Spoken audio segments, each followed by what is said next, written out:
Motivation is a lie. It will get you to the starting line, but it will never sustain you through your objectives in life.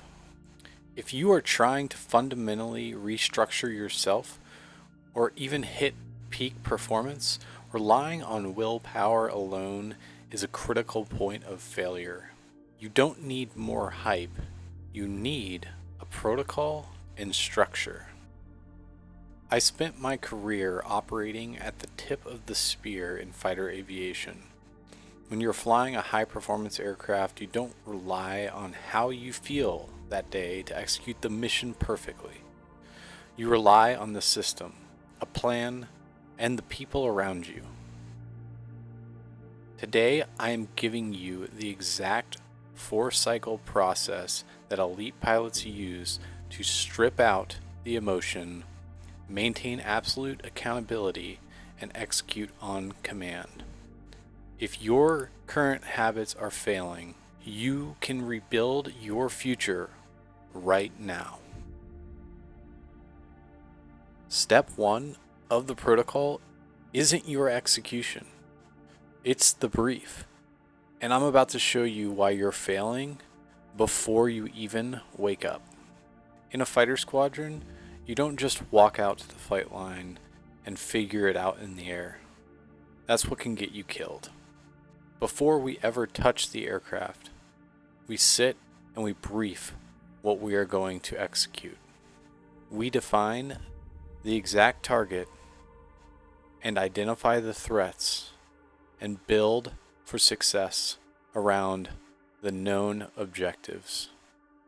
We remove all the variables so that once we are up in the air, ready to fly the mission, there's absolutely zero chance of ambiguity. Most people live their entire lives doing the exact opposite. You wake up, your alarm goes off, and you immediately start reacting to your environment around you. You check your phone, realize you're tired, and you try and find the motivation to go to the gym or to eat right. You are relying on willpower at the exact moment your willpower is at its weakest. Hope is not a strategy. Step 1 of the protocol starts with the brief. And it may happen the night prior for you, or maybe on the Sunday at the start of a new week. You will not go to sleep until you have defined the parameters and objectives for the small steps tomorrow or throughout your week. Number 1, what is your primary objective? Number 2, what are all the daily windows you must hit to achieve that objective?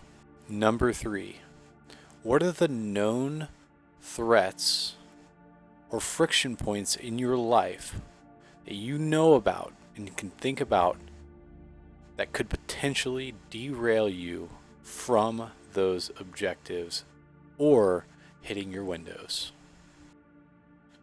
You set out your clothes, you prep your meals, you write down the exact timeline. You eliminate decision fatigue before you even close your eyes. When you wake up, you don't need motivation anymore. The thinking is already done for you. All you have to do is step 2. Step 2 is execute. And this is where the internet gets it completely wrong.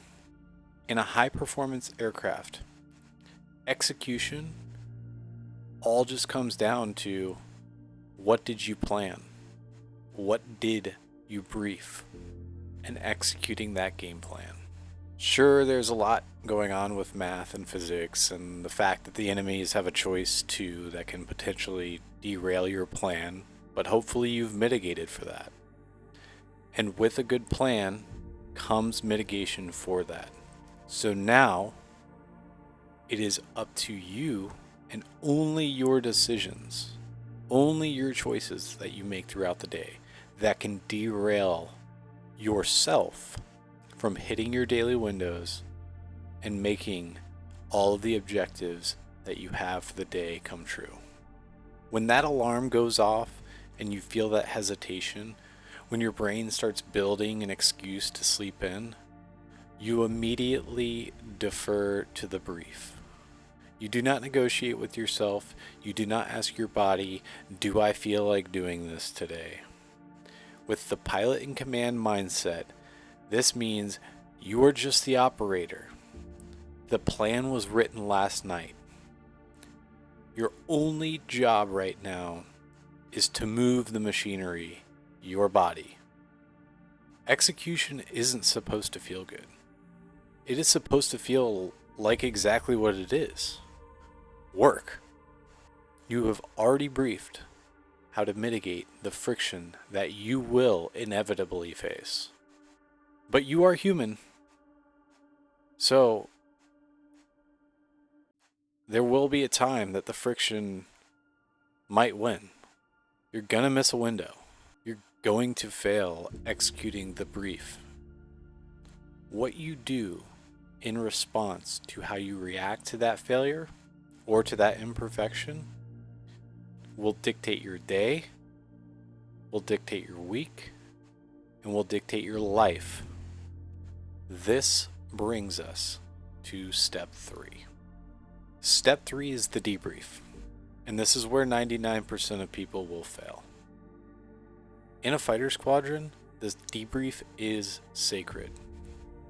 After the flight, we walk into a room with our tapes, we sit down, close the door, strip away the ego, there is no rank, and we get down to how the plan was briefed and executed and what we can do better for next time. We watch the mission playback and assess the raw data. If you messed up, you own it. You try and figure out, was it a knowledge error? Was it just a pure execution error? The biggest thing is we're not looking for excuses. You own those decisions, you accept it, and you're looking to make yourself better for next time. Most people refuse to debrief their own lives because they cannot mentally come to terms with what they failed at, or if it's going to be a hit to their ego. When you miss a workout or break your diet, what do? I'm guessing you probably feel guilty. You tell yourself you'll try harder next time, or tomorrow, or the next week. And then you distract yourself by scrolling on your phone so you don't have to think about it. Guilt is an emotion. It is completely useless if you do nothing about what created that guilt that you are feeling.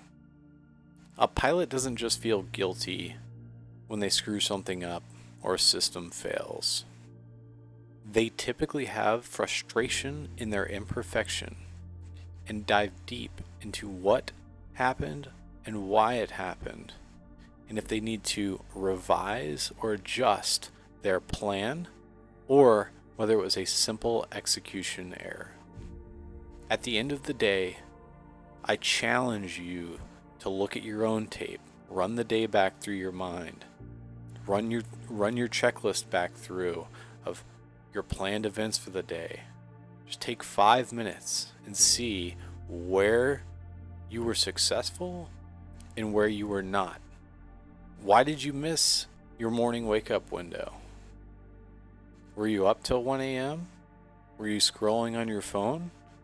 Were you ripping beers with the boys last night? Why did you eat garbage at lunch? Was it a lack of discipline? Or did you fail to prepare the night before according to the plan? When you strip away the emotion, it affords you the opportunity to be accountable for what you chose that day. You isolate the exact variable that caused your failure or failures, because once you find the broken part, you can fix it. This is step 4. This is where you actually close the loop. You ran the debrief, you found the imperfection, And now you need to engineer a fix so that it doesn't happen again. Calibration isn't about making massive changes. You're looking to make micro adjustments because you've already thought out a thorough, good plan. And you've got to figure out how that plan is going to shape around your life, or how you need to shape your life around that plan, aka step 1. If your debrief showed that you missed your morning gym window because you hit snooze 3 times, you don't just tell yourself, I'll wake up earlier tomorrow. That's relying on willpower again. You calibrate the system. Pick up your phone. Move your phone if that's your alarm clock. Cross the room. Force yourself to stand up to have to turn that alarm off. Or, if you assess you need to rearrange your windows because they are not as time conscious with your work schedule, your life schedule, if you have a family, sometimes you have to rearrange your objectives and how you're going to accomplish those with things that are already going on in your life. You can do that by adjusting your plan, not just throwing them away and saying, I can't get to this now. If you ate garbage at lunch because you were too busy at work, recalibrate. Block off 15 minutes the night before to prep a meal, put it in a lunchbox, and throw it in the fridge. So all you have to do is grab it out of the fridge and take it with you on your way to work. You're going to take these micro adjustments and plug them into the brief so that you can assess, is this the right fix for tomorrow? Will I make this window tomorrow? Is my brief for tomorrow dialed in and ready to go so that I can succeed in hitting every single window? Then the cycle starts over. You brief, you execute, you debrief, and you recalibrate day after day, week after week, until those friction points are barely even noticed anymore. You've now created a standard operating procedure for your life, and it just becomes who you are. Motivation gets you to the flight line, but the protocol is what is going to sustain you through your mission. If you are tired of relying on the hype and are ready to fundamentally re-engineer your habits, your health, and your future, this channel will be your maintenance log. Feel free to hit subscribe. We drop a primary brief every week to build the architecture, and rapid tactical updates throughout the week to keep your system dialed in. Command your trajectory. Discipline by design.